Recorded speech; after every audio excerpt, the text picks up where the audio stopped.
നാടക മത്സരം അവിടെ ഇങ്ങനെ അതിഗംഭീരമായി നടക്കുമ്പോൾ നമുക്കൊപ്പം ആരാണ് ഭദ്ര ഉള്ളത്? രണ്ട് സ്പെഷ്യൽ ഗസ്റ്റുകളുണ്ട്. ആരാണ് സ്പെഷ്യൽ ഗസ്റ്റ്? പ്രത്യേകിച്ച് പരിചയപ്പെടുത്തേണ്ട കാര്യമില്ല, രണ്ടുപേരും ടോപ്പ് സിംഗർ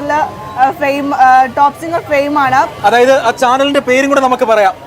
ഫ്ലവേഴ്സ് ടിവിയുടെ ടോപ്പ് സിംഗർ എന്ന് പറയുന്ന പ്രോഗ്രാമിലെ രണ്ട് മിടുക്കരായ പാട്ടുകാരാണ്. ഇവരുടെ പാട്ടുകളൊക്കെ ഞാൻ യൂട്യൂബിൽ കേൾക്കാറുണ്ട്.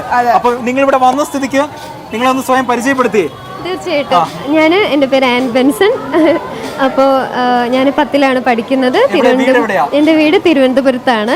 ക്രൈസ്റ്റ് നഗർ കൗഡിയർ സ്കൂളിലാണ് ഞാൻ പഠിക്കുന്നത്. അപ്പോൾ എൻ്റെ പേര് ശ്രീനൻ. എൻ്റെ വീട് കോഴിക്കോട് തന്നെയാണ്. കോഴിക്കോട് പയ്യോളി TSGVHSS സ്കൂളിലാണ് ഞാൻ പഠിക്കുന്നത്. ഞാൻ 9th-ലാണ്.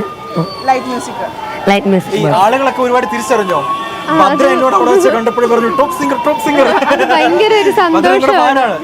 ഭയങ്കര സന്തോഷം. എല്ലാവരും നമ്മൾ എത്രത്തോളം സപ്പോർട്ട് ചെയ്യുന്നു അറിഞ്ഞത് കോഴിക്കോട് വന്നിട്ടാണ്.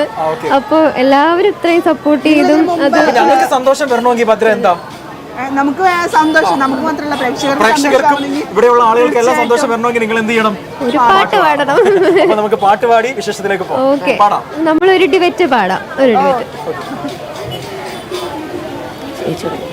ആകാശദീപമെന്നുമുണരുമിടമായോ, താരാഗണങ്ങൾ കുഞ്ഞുറങ്ങുമിടമായോ. ആകാശദീപമെന്നുമുണരുമിടമായോ, താരാഗണങ്ങൾ കുഞ്ഞുറങ്ങുമിടമായോ.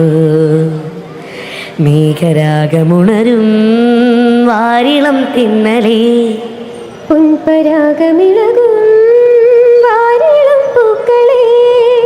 നാമുണരുമ്പോ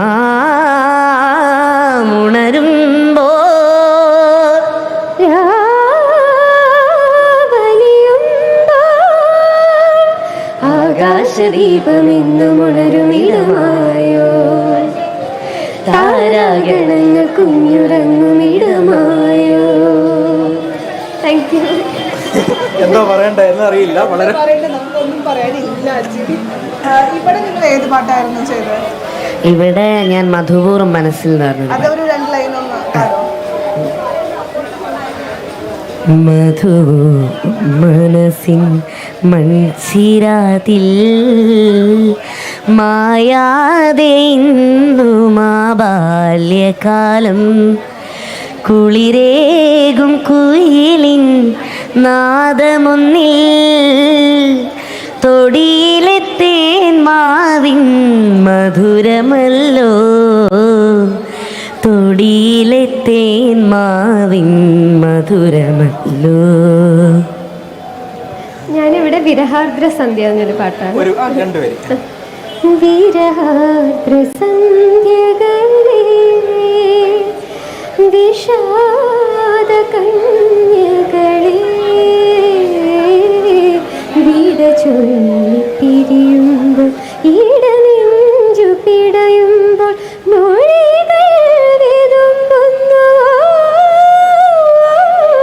മിഴികൾ തുളുമ്പുന്നു. വിരഹാർദ്ര സന്ധ്യകളേ. രണ്ടുപേരോട് എന്താണ് പറയേണ്ടതെന്ന് അറിയില്ല. എന്തായാലും രണ്ടുപേരും നമുക്ക് എല്ലാവർക്കും അറിയാം നല്ല പാട്ടുകാരാണെന്നുള്ളത്. അപ്പൊ എന്തായാലും ഇവിടെ നല്ല വിജയാംശങ്ങളെല്ലാം നേരെയാണ്. നല്ല കുട്ടികളായി പഠിക്കാൻ വേണം. അപ്പൊ കേരളാവിഷന്റെ എല്ലാ പ്രേക്ഷകരുടെ ഭാഗത്ത് നിന്ന് നിങ്ങൾക്ക് എല്ലാവിധ ആശംസകളും നേരുകയാണ്. രണ്ടുപേർക്ക് നേരുകയാണ്.